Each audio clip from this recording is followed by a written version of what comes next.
Kabanata 33. Sa kabanatang ito, dumating ang araw na pinakahihintay ni Simon. Ang pagpaplano ni Basilio at Simon sa rebolusyong darating. Ito ay nagsimula sa pagdating ni Basilio mula sa bilangguan. Siya ay nakatakas dahil sa tulong ni Simon.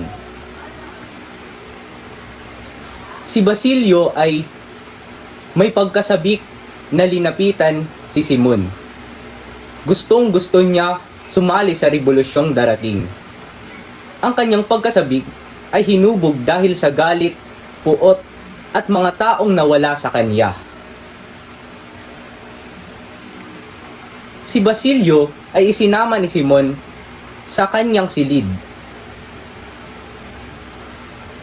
Ipinakita niya ang isang lampara na may kakaibang hugis at may diamanteng design. Pagkatapos noon, ay inilabas ni Simon ang prasko mula sa kanyang cabinet. Ngunit, ano nga ba ang prasko?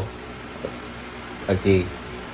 Ang prasko ay imbakan ng mga gamot, pambango, o kahit isang lason. Pagkatapos, ay ipinakita ni Simon ang sulat na nakalagay sa prasko. Ang nakalagay na sulat dito sa prasko ay nitroglycerina.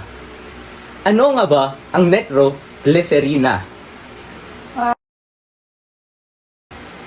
Sa ating wika, ito ay dinamita. Nagulat si Basilio matapos niya basahin ito. Sabi niya, "Ha! Dinamita!" Ngunit, ang sabi ni Simon, "Tama, ngunit ito ay higit pa roon. Ito ay mga luhang naitipon, mga puot na tinimpi, mga kasamaan at mga pang-aapi.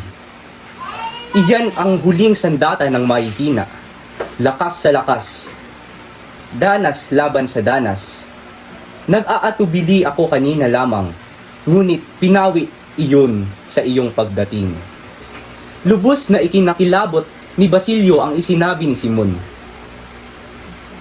Isinabi ni Simon na ang lampara o dinamita ay ilalagay sa magaganap na piyesta ng Kapitan General. Ang pagputok ng lampara ay magsisilbing hudyat para magsimula ang himagsikan. Dito, lulusob sina Kapitan Cabezang Tales at iba pang taong naghahangad ng paghihiganti sa mga nakakataas. Yeah.